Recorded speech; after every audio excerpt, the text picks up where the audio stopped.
Bila berbicara mengenai Nabi Allah Daud alaihi salam, siapakah Nabi Daud? Nabi Daud cukup terkenal, iaitu salah seorang nabi di kalangan Bani Israel.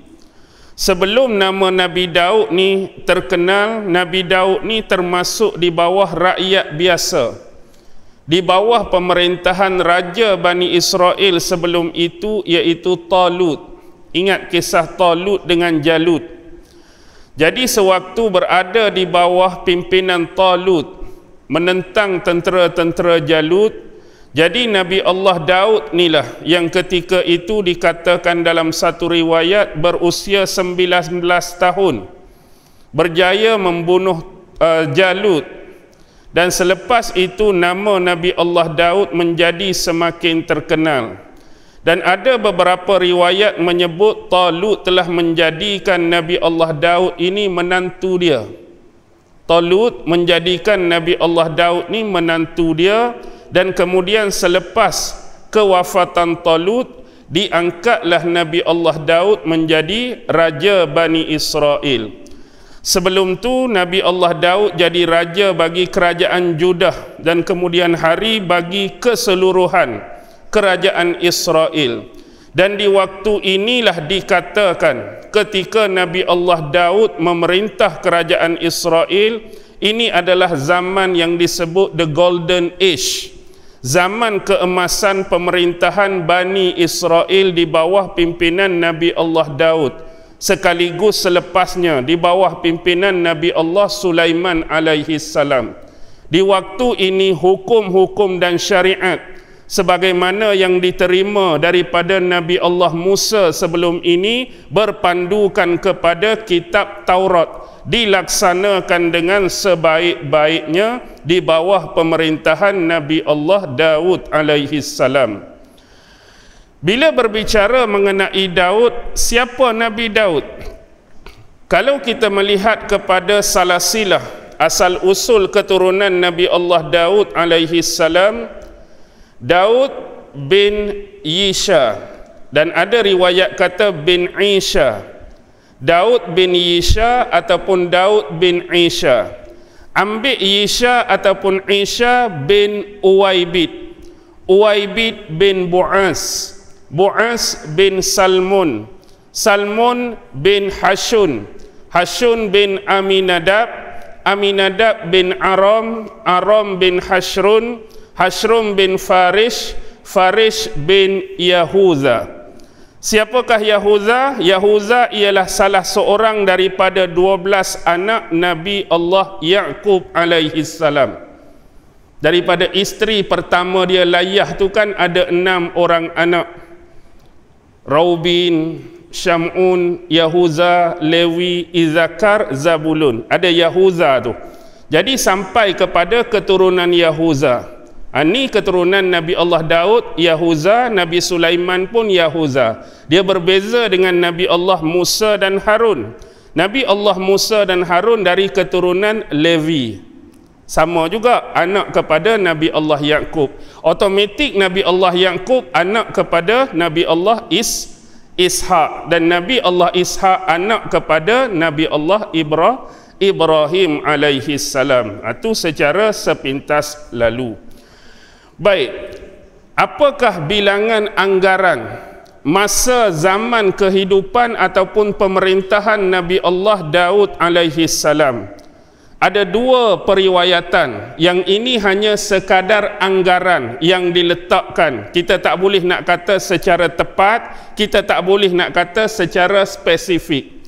Anggaran yang pertama tahun kelahiran dan kewafatan beliau ialah yang pertama 1063 sebelum Masihi dan wafatnya 963 sebelum Masihi. Jadi jarak antara 2 masa ni ialah 100 tahun. 100 tahun, 1063 sampai 963. Pendapat yang kedua 1041 sampai 971. Yang ni kalau kita ambil rentang masa dia cuma 70 tahun. 70 tahun. Jadi kita lebih prefer pilih hak yang pertama, iaitu 100 tahun tu. Sebab ada hadis sahih sebelum ni berkaitan dengan penciptaan Nabi Allah Adam alaihi salam, yang mana sebelum ini umur yang ditetapkan oleh Allah kepada Nabi Daud ialah 60 tahun sahaja.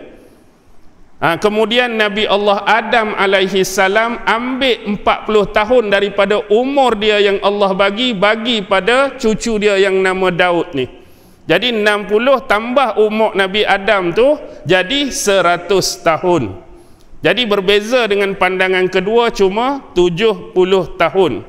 Sebab itulah waktu kewafatan Nabi Allah Adam terlupa akan hal tersebut. Bila malaikat maut datang mengunjungi beliau, nak ambil dah nyawa beliau. Dia kata, bukankah umur aku tu masih panjang? Dia kata, dulu kamu lupa dah, kamu telah berikan 40 tahun daripada umur kamu pada cucu kamu Daud.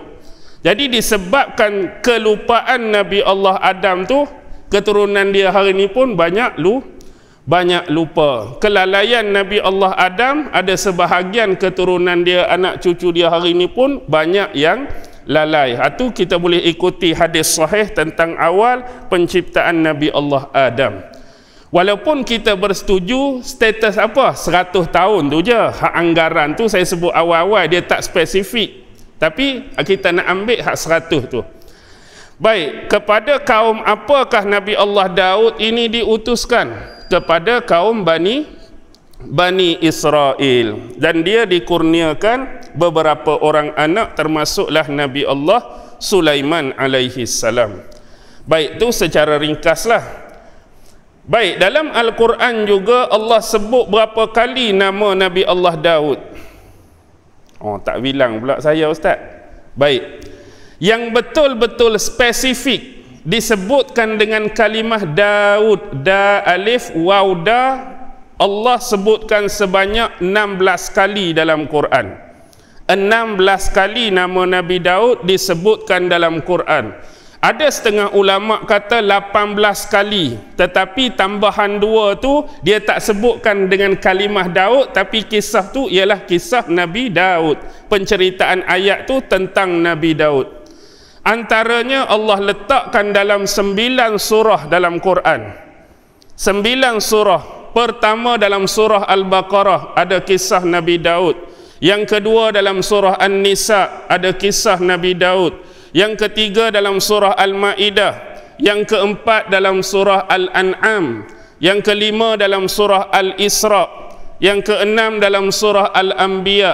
Yang ketujuh dalam surah An-Naml. Yang ke-8 dalam surah ni kita baca surah Saba, dan yang ke-9 yang terakhir surah Sad. Bukan surah Saf, surah Sad, huruf Sad sebiji tu. Okey, dan surah Sad itulah yang paling banyak mengisahkan kisah Nabi Allah Daud alaihi salam.